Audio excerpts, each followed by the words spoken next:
mungkin selepas kelas lah. Selepas kelas, okey, kita akan cikgu akan sharekan dalam grup WhatsApp. So kamu boleh boleh print out. Boleh print out dia. Dan mungkin ramai yang dah ada sebenarnya. Mungkin ramai yang dah ada. Okey. Ramai yang dah ada sebenarnya. Okey. Baik. So kita nak lihat sini bab 1 tentang mengenali sejarah. Okey. Kalau ada soalan, ini bab ni pengulangan Kalau ada siapa yang ada soalan, okey, boleh bertanya terus. Okey. Sejarah tu apa? Sejarah ialah peristiwa yang telah berlaku pada masa lalu. So itu kita telah fahami bahawa sejarah ialah peristiwa yang berlaku pada masa lalu. Okey. Dan sejarah berasal daripada perkataan Arab iaitu syajaratun.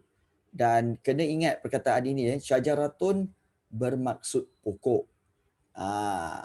Okey, syajaratun yang bermaksud pokok. Dan sejarah juga dikait dengan salasilah ataupun keturunan, riwayat, okey, keturunan dan juga asal usul. Itu sejarah.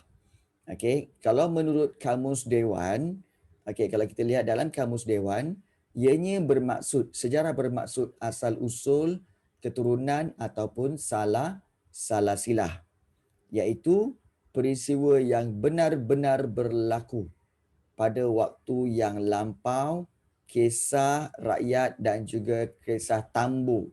Dan tambu ni riwayat jugalah. Okey, kajian atau pengetahuan tentang peristiwa-peristiwa yang telah lalu. So di sini Kamus Dewan kata apa tahu? Sejarah ialah peristiwa yang benar-benar berlaku, yang betul-betul berlaku. Kita tak nak cerita tentang apa tahu? Tentang okey, kita ada yang menyatakan bahawa cikgu, habis tu yang Atlantis tu betul ke? Kerajaan Atlantis yang hilang tu. Kemudian adakah kisah berkaitan dengan dewa-dewi tu? Okey, seperti Thor, seperti Hercules, itu adakah betul tu? Jadi itu tidak boleh dimasukkan dalam sejarah sebab dia tidak berkaitan dengan sesuatu yang benar-benar berlaku. Ianya seolah-olah macam hikayat aja. Kan, macam hikayat. Jadi sebab itu ditolak sebagai kisah sejarah. Baik. Dalam bahasa Inggeris, sejarah ialah history. History bererti cerita tentang seseorang, iaitu his story. Maknanya apa? Cerita dia. His story. Itulah perkataan history. Okey, cerita tentang seseorang dan berasal daripada bahasa Yunani, dan historia bererti penyelidikan. So itu berkaitan dengan pengertian sejarah. Dan menurut pandangan sejarawan, okey, yang ini selalu pelajar-pelajar pening. Dia kata, cikgu, macam mana nak ingat cikgu? Cikgu dah banyak kali bagi tahu. Okey. Pengertian tentang sejarah, kamu tengok dia punya tokoh tu, dan kemudian kamu tengok dia punya kata kunci bagi tokoh tersebut. Contohnya, okey, kalau kita lihat berkaitan dengan yang mula-mula Herodotus. Herodotus kata apa? Sejarah ni adalah penceritaan tentang tindakan manusia yang penting dan mengagumkan serta sebab berlakunya sesuatu peristiwa. So itu Herodotus. Okey, bermakna di sini kalau kita nak ingat Herodotus ni macam mana cikgu? Okey, Herodotus adalah kalau kamu jumpa perkataan tindakan manusia dan sebab-sebab berlakunya sesuatu peristiwa. Jumpa je perkataan ni, tindakan manusia, sebab-sebab berlakunya peristiwa. So itu adalah Herodotus.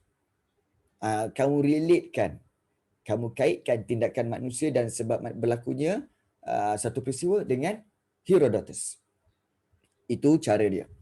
Okey. Baik. Kemudian kita lihat yang kedua.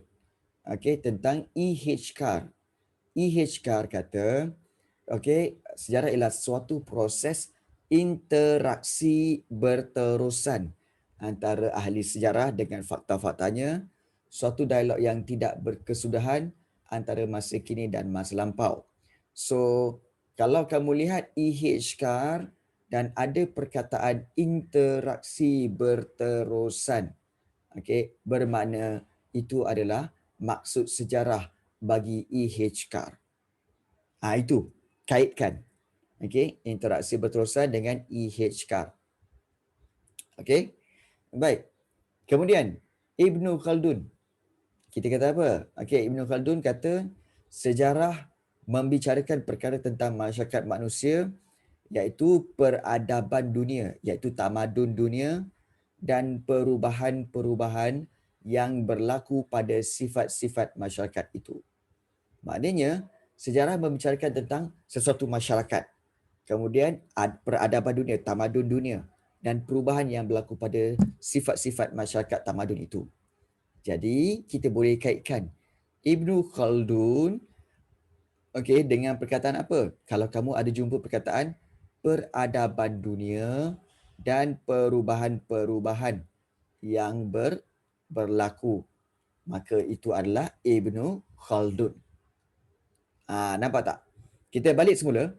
Okey, Herodotus, tindakan manusia, sebab-sebab berlakunya suatu peristiwa. E.H. Carr, interaksi berterusan. Okey. Kemudian kalau katakan Ibnu Khaldun, peradaban dunia dan perubahan-perubahan yang berlaku.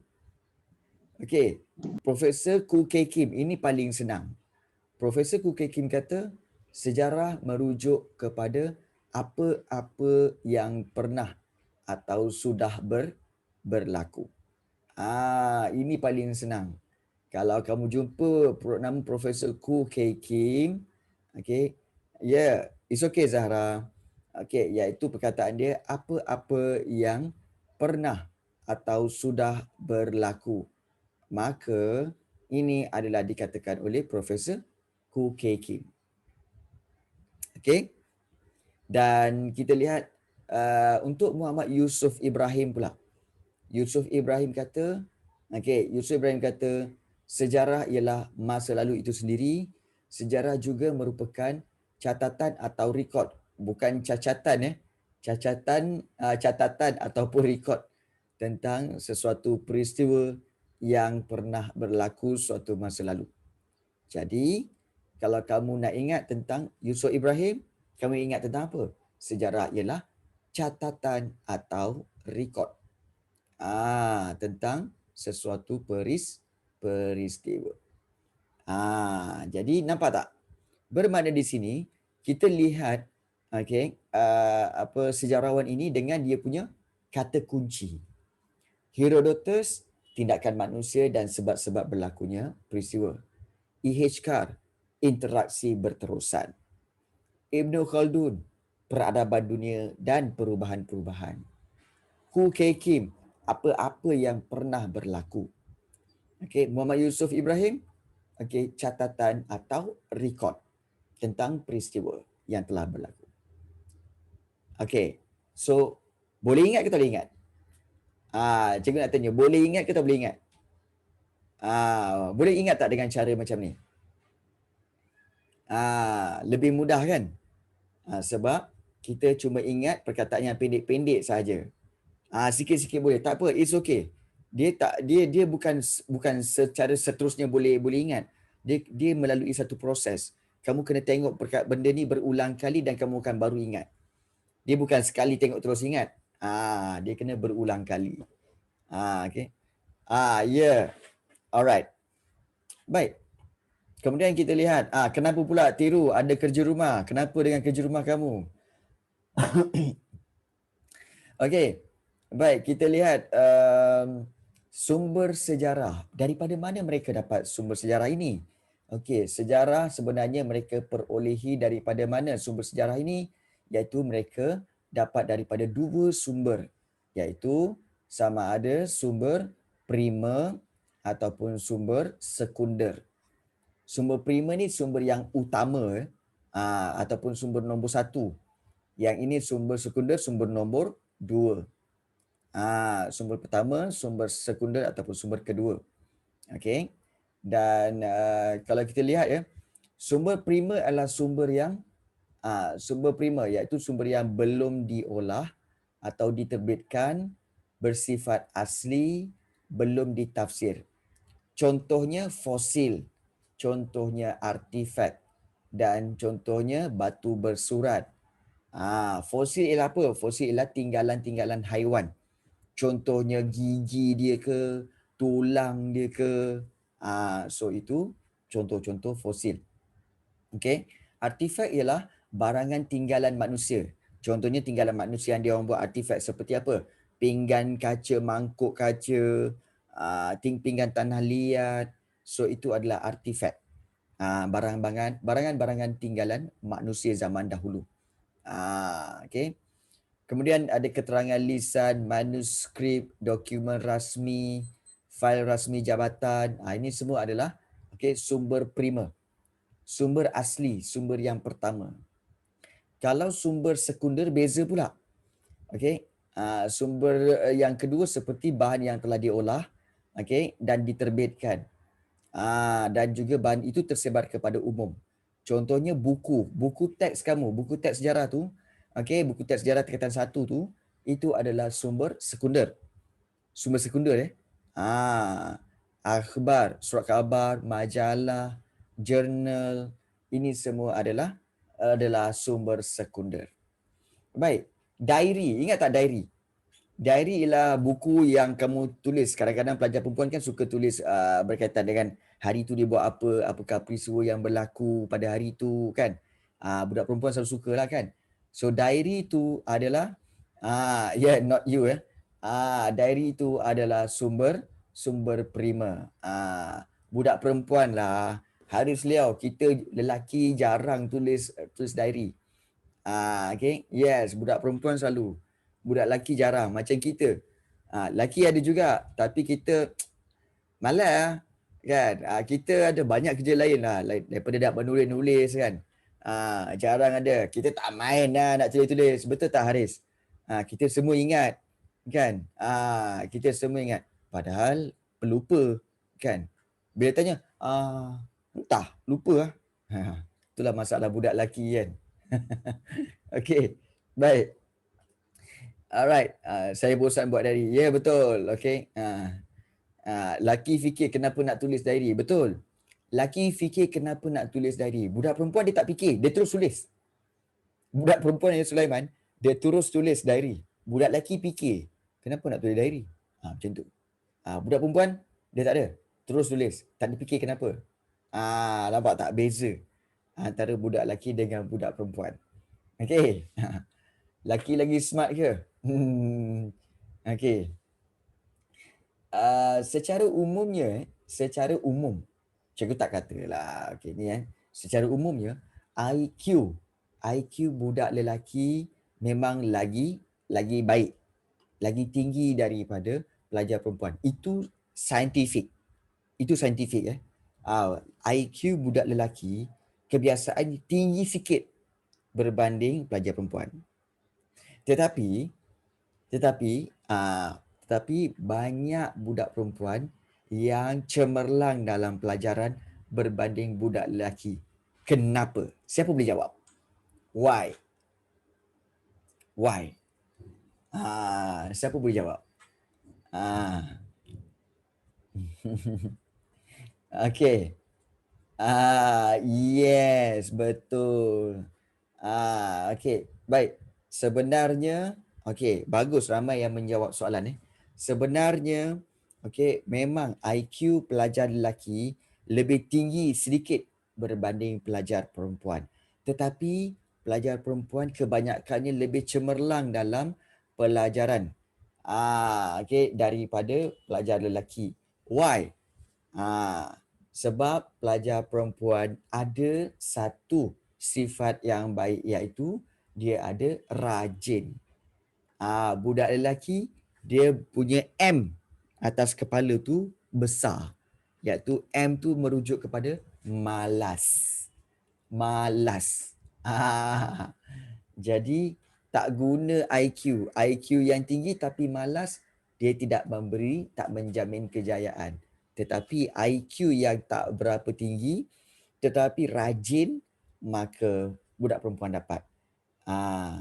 Sebenarnya sebab itu Sulaiman, pelajar lelaki Kalau kamu nak power, kamu memang dah ada IQ yang baik, cuma kamu kena rajin sikit je.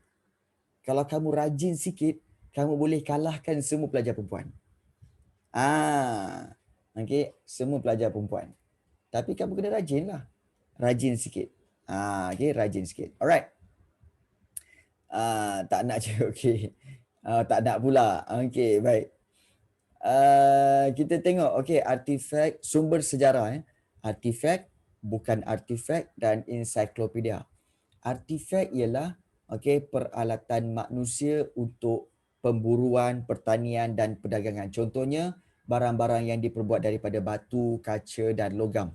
So, artifak ialah alatan tinggalan manusia seperti loceng gangsa okay, di Muar Johor. Ya. Loceng gangsa dijumpai di Muar Johor. Rupa-rupanya loceng itu adalah bukti. Maknanya bukti wujudnya hubungan perdagangan dengan kerajaan Funan. Kerajaan Funan di mana? Tu di Vietnam sana. Punyalah jauh. Ya, bukan. Ini bukan buku teks. Ini adalah bahan nota tambahan yang cikgu kongsikan dalam grup WhatsApp. Kalau tak ada, tak apa. Nanti cikgu akan berikan lagi. Cikgu akan berikan bab 1 ni, bab 2, bab 3, bab 4. So, ada setengah pelajar yang dah ada. Tapi mungkin ramai yang di antara kamu yang tak ada lagi. Tak apa, nanti cikgu sharekan. Okay? Nanti cikgu sharekan. Baik. Kemudian yang kedua bukan artifak. Okay. Bukan artifak ialah berkaitan dengan budaya manusia yang terdapat di bawah tanah dan di atas permukaan tanah.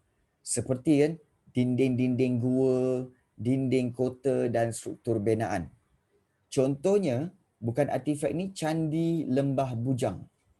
Candi ni sebenarnya adalah sebuah tapak kuil. Okay, untuk agama Hindu. Okay, ini bukti ini telah ditemui di negeri Kedah. Bayangkan tapak kuil agama Hindu ditemui di negeri Kedah. Macam mana boleh ada kat negeri Kedah? Itu adalah tanda-tanda ada hubungan perdagangan antara India dengan Kedah. Maka tapak itu dipanggil bukan artifak. Itu dipanggil bukan artifak. Dan kemudian kita ada ensiklopedia. Ensiklopedia adalah sumber sekunder. Okay, sumber kedua iaitu bahan yang terkandung dalam ensiklopedia ini berdasarkan fakta dan sumber sejarah yang sahih. Maknanya fakta dan sejarah yang tepat, yang sah, yang betul. Okay. So di Encyclopedia of Malaysia yang mengandungi beberapa tema seperti sejarah awal, sejarah moden dan architecture. Okay. So, okay, untuk makluman kamu semua, cikgu lupa nak maklumkan ya. Cikgu lupa nak maklumkan. Sebenarnya, okay, dalam kelas kita ni ramai pelajar-pelajar baru. Okay, so selamat datang kepada pelajar-pelajar baru. Mohon maaf cikgu lambat nak maklumkan. Okay, so selamat datang kepada pelajar-pelajar baru. Okay, dan juga kelas kita sebenarnya berlangsung 1 jam 30 minit. Okay, bermakna kalau kita mula 9.30, kita akan habis pukul 11. Ya, ya. Yang bukan barang, betul. Tinggalan manusia yang bukan barang. Selamat petang. Ya, selamat pagi. Okey. Baik. Betul. Zahra, iaitu kalau kita lihat, okey, iaitu kalau bukan artifak ini adalah tinggalan manusia yang mana ianya bukan barang. Seperti tapak lah. Okey, tapak bangunan, dinding bangunan, itu bukan barang. Kenapa kita habis masa 11? Kenapa kita habis masa 11? Kenapa? Soalan dia. Soalan tu best. Kenapa kita habis masa 11? Cikgu mungkin tanya balik. Kenapa kau tanya soalan macam tu? Maknanya apa? Maknanya kita sama-sama tak faham soalan apa tu. Okey. Alright. Tak apa. Okey, kita teruskan dengan 1.5 iaitu penyelidikan dalam sejarah. Okey. Bagaimana dalam sejarah mereka membuat penyelidikan? Mereka mencari maklumat menerusi cara apa? Yang pertama iaitu kaedah bertulis. Okey, kaedah bertulis adalah kajian terhadap sesuatu, okey, sesuatu peristiwa daripada maklumat pada sumber-sumber yang dipahat atau ditulis. Contohnya, contohnya catatan harian seseorang, maknanya diary. Kemudian juga fail kerajaan dan juga catatan pengembaraan. Juga catatan yang ditulis di dinding-dinding gua, di batu-batu bersurat, itu adalah kaedah bertulis. Mereka akan cari tentang apa yang dimaksudkan pada tulisan-tulisan itu. So itu kaedah bertulis. Kaedah bertulis ya. Jadi proses dia adalah mula-mula kenal pasti sumber bagi sesuatu peristiwa. Mengenal pasti sumber bagi satu peristiwa. Kemudian yang kedua, mendapat dan mengesahkan sumber bertulis tersebut, mengumpul dan menyimpan sumber yang diperoleh, gunakan peralatan yang sesuai dan juga kamu menganalisis. Jangan risau tentang penyelidikan ini sebab ianya jarang ditanyakan tentang berkaitan dengan proses kaedah bertulis ini, jarang ditanyakan. Selalunya ditanya tentang apa itu kaedah bertulis. Ini tentang proses ya. Baik. Kemudian yang kedua, kaedah lisan. Kaedah lisan kalau kita lihat nombor 2 ni, iaitu kalau kita lihat kaedah lisan, kaedah proses mendapatkan maklumat melalui temu bual, interview. Kaedah lisan, oral lisan tu oral. Kaedah lisan. Jadi biasanya dipilih tokoh yang dipilih untuk ditemu bual dikenali sebagai orang sumber. Tahap yang so kalau kita lihat 3 tahap dalam kaedah lisan, iaitu pertama persediaan, yang kedua rakaman temu bual dan yang ketiga memproses rakaman. Contohnya kaedah lisan nak dapatkan maklumat sejarah. Kamu dikendaki untuk menemubual Lee Chong Wei. Lee Chong Wei, tahu Lee Chong Wei?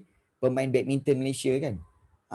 Jadi kamu jumpa Lee Chong Wei bermakna kamu nak menentukan tokoh. Tokoh Lee Chong Wei. Kena tanya, menentukan skop atau perkara yang akan ditemu bual. Kamu kena tahu kalau jumpa Lee Chong Wei, kena tanya tentang hal badminton. Jangan pula kamu nak jumpa Lee Chong Wei, kamu nak tanya tentang, kita nak tanya soalan tentang PUBG lah. Kita nak tanya soalan PUBG kepada Lee Chong Wei. Jadi itu salah. Ingat tu, kena tahu nak kena tanya apa. Dia tanya pasal PUBG dekat Lee Chong Wei. Kan? Mana boleh dapat. Lee Chong Wei kata apa? No way. No way. Bukan Lee Chong Wei, no way. Skop tu apa? Maknanya isu. Menentukan skop tu maknanya menentukan isu yang nak ditanyakan. Skop ataupun bidang ataupun isu yang nak ditanyakan, skop tu. Yes, kamu kena tanya tentang badminton sajalah. Tak bolehlah kamu tanya tentang dia tentang bola sepak. Tiba-tiba jumpa Lee Chong Wei tanya, Lee Chong Wei, kami nak tahu apa perkembangan anda dengan Barcelona. Sebab Barcelona kata nak ambil kamu sebagai pemain bola sepak bahagian serangan. Lee Chong Wei kata apa? Budak ni nak kena lempang ni. Kan? Jadi jadi kena tahu. Kena tahu tentang skop.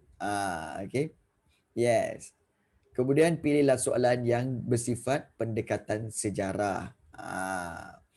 Kemudian membuat persediaan lengkap, mengetahui sebanyak mungkin perkara yang dikaji, terutama dengan meneliti sumber bertulis dahulu, meyakinkan tokoh untuk memberi kerjasama dan menghargai tujuan pengkajian. Dan yang terakhir, membuat senarai dan menyalin atau menyunting rakaman, menilai fakta-fakta dengan sumber bertulis dan menyimpan rakaman dengan baik. So, ini adalah kaedah lisan. Dan juga kita lihat kaedah seterusnya, kaedah arkeologi.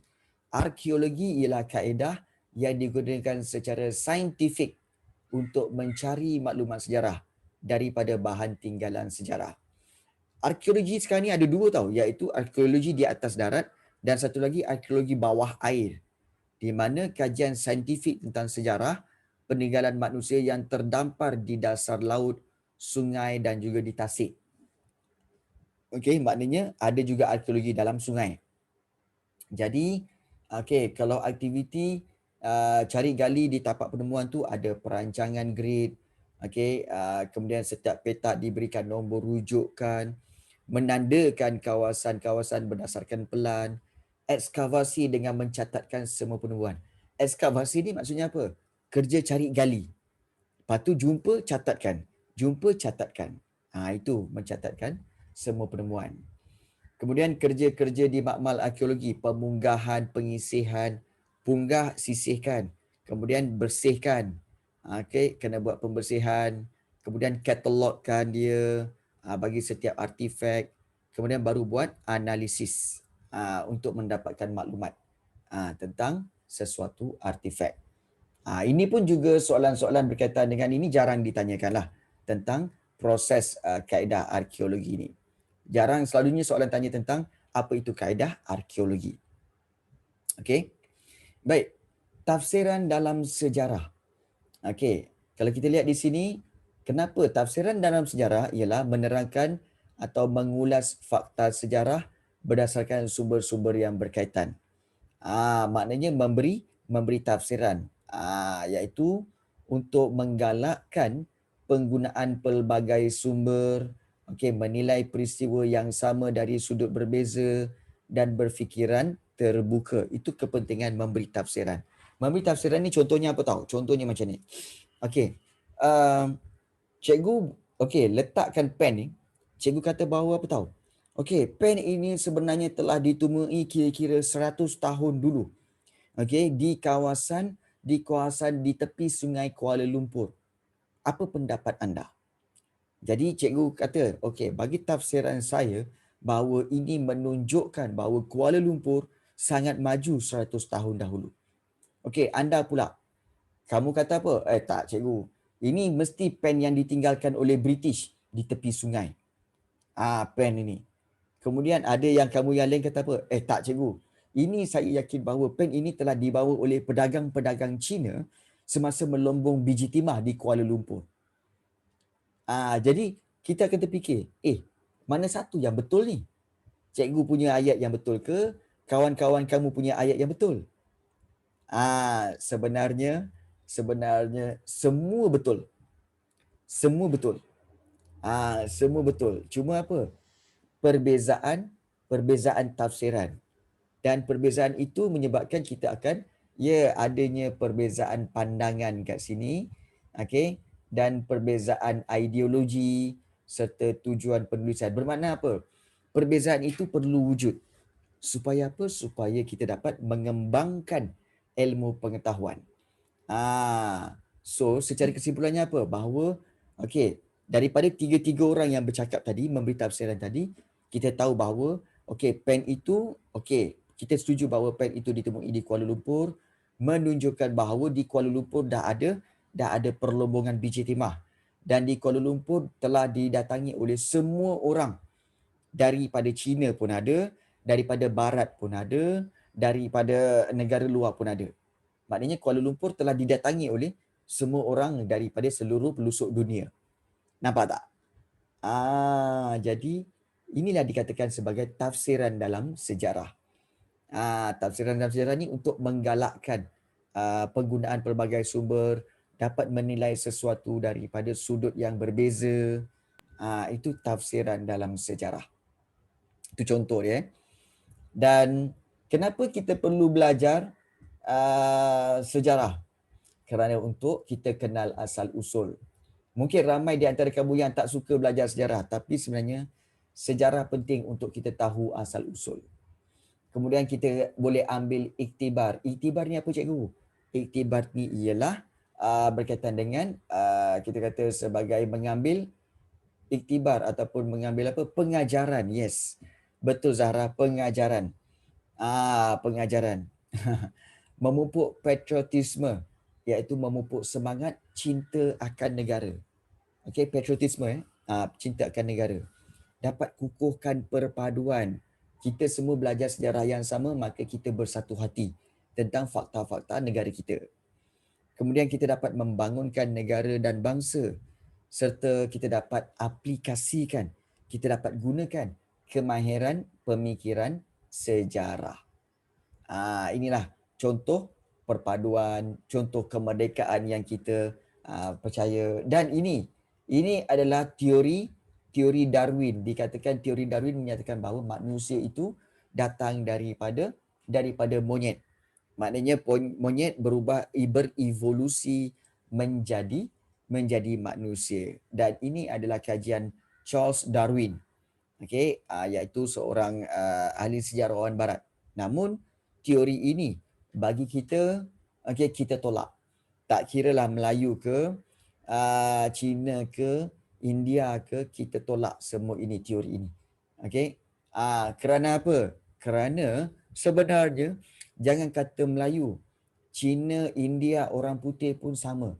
Iaitu semua percaya bahawa kita ini datang daripada Nabi Adam. Kalau dalam agama Kristian dipanggil Adam and Eve. Kita Islam Adam dan Hawa. Even kalau dalam buku agama Hindu, dalam Yurveda ke dalam Rig Veda ada buku yang menyatakan bahawa manusia juga datang daripada Adam. Ada. Okey, kalau kamu rajin baca untuk pelajar-pelajar yang agama Hindu lah. Begitu juga Buddha. Okey, begitu juga Buddha ada menulis tentang asal usul manusia datang daripada Adam. Okay. Jadi di sini kita lihat kita bersama-sama memahami satu perkara. Kita semua datang daripada Adam. Jadi ini fakta yang betul. So kalau ada sejarawan barat yang buat kata manusia ni datang daripada monyet, rasanya dialah yang berasal daripada monyet. Kita tak. Okay, kita tak. Okay, kita tak kita tak. Confirm tak. Jadi itulah berkaitan dengan bab 1. Okay, so ada soalan tak untuk ditanyakan? Ada mana-mana bahagian yang tak faham? Kalau kamu nak tanya, ada tak mana-mana bahagian yang tak faham? Ataupun nak ditanya? Silakan kalau nak tanya. Boleh je, tak ada masalah kalau nak tanya. Cikgu buka soalan untuk kita tanya sebelum kita buat latihan. Ada nak tanya? Yes. Siapa nak tanya tadi? Okey. Saya tak faham kaedah. Okey, Zahra Syazmin kata, cikgu dalam bab 1, apa part yang pasti masuk exam? Okey, bagus soalan tu. Cikgu suka soalan tu.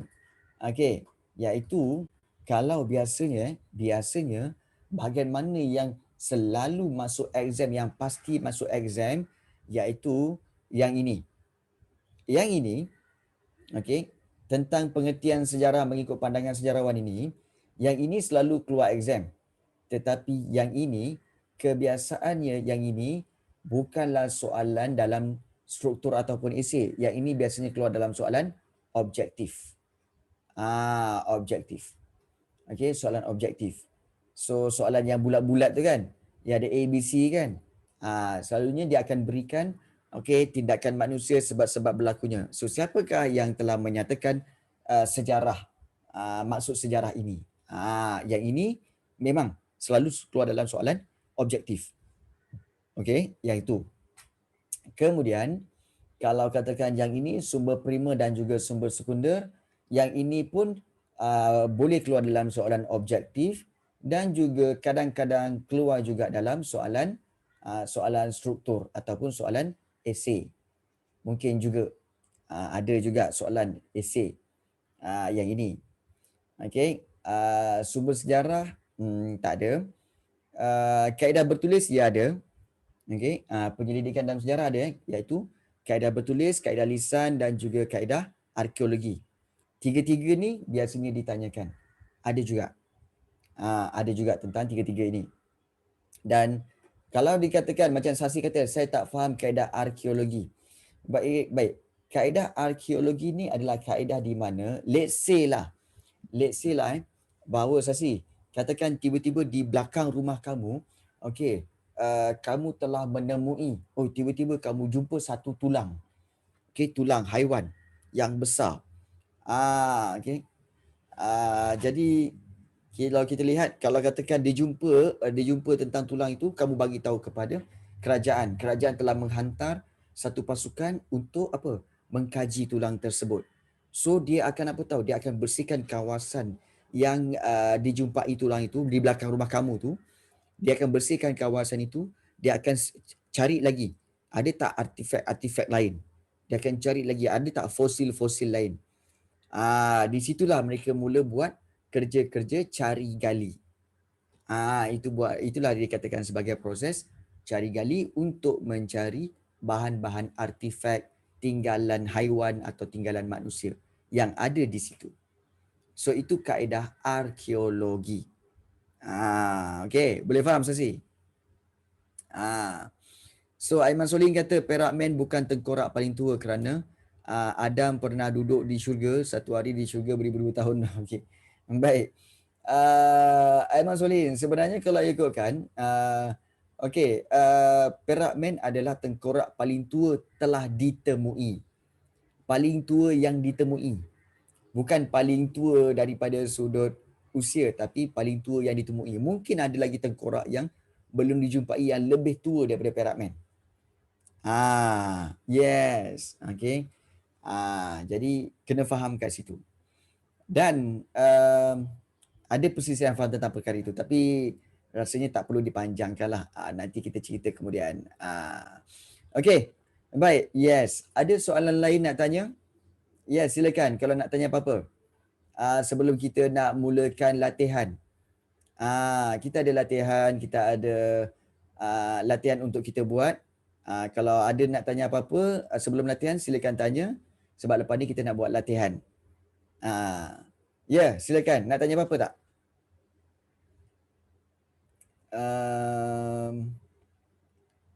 Okey. Nak tanya apa-apa? Okey, kita lihat soalan ni.